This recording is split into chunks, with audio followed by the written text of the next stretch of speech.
Good evening students. आज हम लोग पढ़ेंगे फ्यूचर टेंस के बारे में। इससे पहले मैंने पढ़ा था प्रेजेंट टेंस। टेंस का 3 पार्ट होता है। पहला बताया था प्रेजेंट टेंस, दूसरा बताया था फ्यूचर टेंस और तीसरा बताया था पास्ट टेंस। इसमें से हम लोगों ने पहला का सारा पार्ट हम लोगों ने पढ़ लिया। ठीक है, अब हम लोग पढ़ेंगे फ्यूचर टेंस के बारे में। किसके? फ्यूचर टेंस के बारे में। ठीक है, आइए देखते हैं। हेडलाइन दीजिएगा फ्यूचर टेंस, लिखिए फ्यूचर टेंस। देखिए फ्यूचर टेंस क्या होता है, नाम से स्पष्ट है। फ्यूचर मतलब भविष्य, मतलब जो चीजें भविष्य में होने वाली है उसको हम फ्यूचर टेंस में बोलते हैं। जैसे मान लीजिए कि मैं आम खाऊंगा। ठीक है, आम की चर्चा बहुत दिनों से हो रही है, इसके लिए गुस्ताखी चाहता हूं, लेकिन फिर भी आप लोग मुझे झेलने की कोशिश कीजिए। जैसे मैं आम खाऊंगा तो क्या मेरा जो प्लानिंग है आम खाने का वो फ्यूचर में हो रहा है, क्या भविष्य में हो रहा है। जैसे मैं कल जोधपुर जाऊंगा, क्या मैंने एक प्लान बनाया, क्या बनाया? प्लान बनाया कि मैं जोधपुर जाऊंगा, तो एक फ्यूचर प्लानिंग हो गई। ठीक है, जिसे आप लोग फ्यूचर प्लानिंग भी कहते हैं। जैसे आप लोग बोलते होंगे अपने साथी संगति के बीच में कि मेरा फ्यूचर प्लानिंग ये है, मतलब क्या वो भविष्य की प्लानिंग बता रहा है। तो ऐसे टेंस को हम क्या कहेंगे?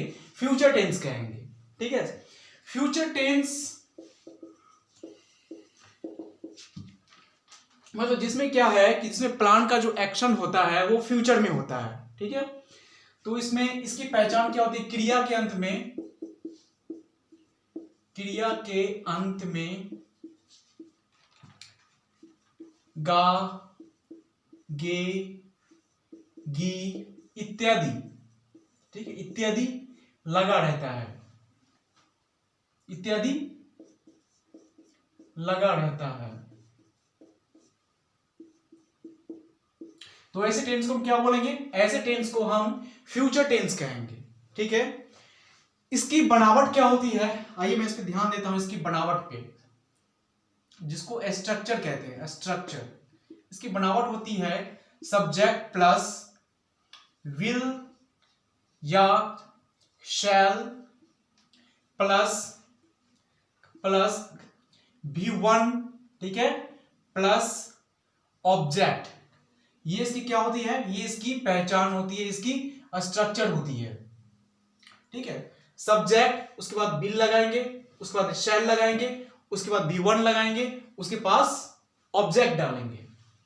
ठीक है, ये बहुत सिंपल है, लेकिन स्पोकन इंग्लिश में सिर्फ इतना ही से काम नहीं चलता है। मैं एक बार आप लोग को पूरा बेसिक पढ़ा देना चाहता हूं, ताकि जब हम स्पोकन क्लास प्रॉपर पढ़ाएंगे तो वहां पर आपको सही ढंग से पता चल पाएगा। लेकिन बेसिक जानना बहुत जरूरी है। ठीक है, इसलिए आपको मैं बेसिक लेकर के चल रहा हूं फिलहाल, जो आपके बुक्स में दे रखा है सिंपल ग्रामर में, है ना, उसके अनुसार मैं चल रहा हूं। जब हम लोग टेंस पढ़ेंगे तो आप देखिएगा बहुत सारा जो फ्यूचर टेंस होगा उसको हम लोग प्रेजेंट टेंस में ही बनाएंगे। ठीक है, लेकिन उसका बोध क्या होगा? फ्यूचर का ही होगा उसका बोध। ठीक है, आइए स्टार्ट करते हैं। जैसे मान लेते हैं मैं जोधपुर जाऊंगा,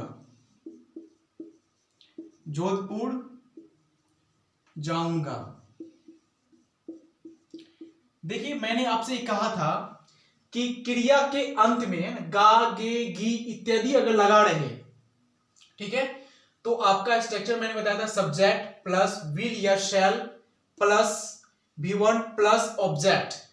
आप यहां पर देख रहे हैं कि जाना आपका एक वर्ब है, इस वर्ब के जस्ट इसके साथ में क्या लगा है? गागी लगा है। ठीक है, गागी लगा है, तो आप देख रहे हैं स्पष्ट। इसका मतलब ये हो गया कि बिल्कुल ये हमारा फ्यूचर टेंस में आ गया, ये मतलब फ्यूचर टेंस की पहचान हो गई हमारी ये। ठीक है, तो इसको हम कैसे बनाएंगे जरा देखिए।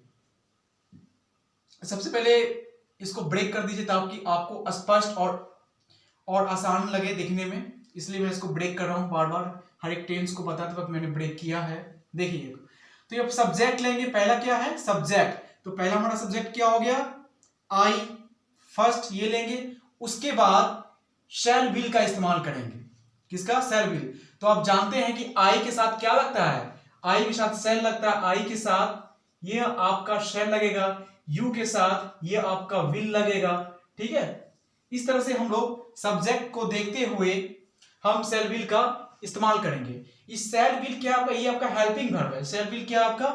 यहां पर लिख लेंगे आप लोग, शैल या ये जो विल है ये आपका एक हेल्पिंग वर्ब है। ठीक है, हेल्पिंग मतलब किसी भी सेंटेंस को इंग्लिश में बनाने के लिए ये मदद करती है उसमें। ठीक है, इसलिए इसको हेल्पिंग वर्ब कहा गया है। ठीक है, चलिए तो पहला इसका लेंगे, फिर इसके बाद क्या? शैल या विल का इस्तेमाल करेंगे दूसरी जगह पे। तो आई का इंग्लिश क्या होता है? आई, और इसके बाद क्या लगाएंगे? शैल। यहां पर डाल दे आई शैल। ठीक है, उसके बाद क्या बी वन, तो बी मैंने लगा दिया गो। आई शैल गो टू जोधपुर। उसका ऑब्जेक्ट क्या है? हमारा ऑब्जेक्ट यहाँ पे जोधपुर हो गया। ठीक है, मतलब हमारा काम एक्शन किस में हो रहा है? जोधपुर पे हो रहा है। ठीक है, तो इसलिए यहां पर हमारा ये जोधपुर अंत में लिखा जाएगा, जोधपुर।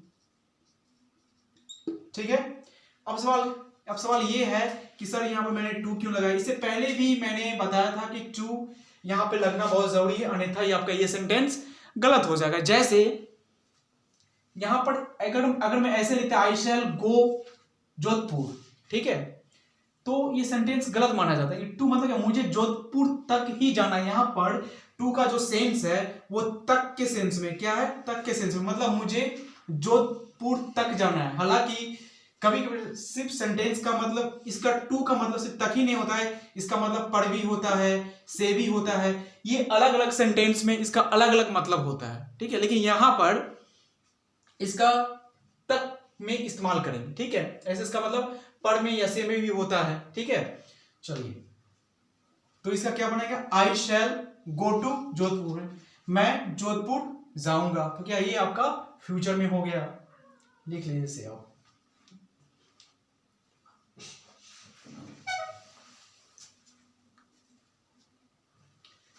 चलिए एक और एग्जांपल पेश करता हूं और आप लोग कमेंट करके बताइए कि इसका ट्रांसलेशन क्या होगा। कुछ होमवर्क भी मैं दे रहा हूं। चलिए मैं एक और एग्जांपल में बता देता हूं, उसके बाद आप लोग को मैं एक होमवर्क दूंगा। जैसे मैं स्नान करने जाऊंगा, क्या होगा इसका? तो सबसे पहले क्या है कि इसको ब्रेक कीजिए आप। मैं वर्ब में इसका क्या हो जाएगा? आई हो जाएगा। आई के साथ क्या लगता है? शैल लगता है। आई शैल है ना। गो कहां जाना है? Go to take a bath. Go to यहां पर लगाएंगे टेक अ बाथ। बात है ना, टेक स्नान करना का क्या होता है? स्नान करना का होता है टेक अ बाथ। ठीक है, या I shall go to take a bath है ना, मैं स्नान करने जाऊंगा। ठीक है, चलिए आप लोग होमवर्क लिख लीजिए और इसको कमेंट में करके बताइएगा इसका क्या बनेगा। जैसे मैं शादी करूंगा, ठीक है, पहला। दूसरा, तुम खाना खाने जाओगी।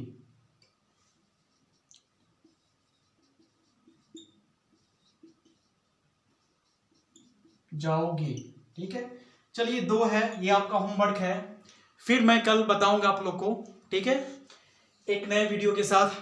अगर वीडियो आपको अच्छा लगा हो तो लाइक, सब्सक्राइब और शेयर जरूर करें। थैंक यू, धन्यवाद।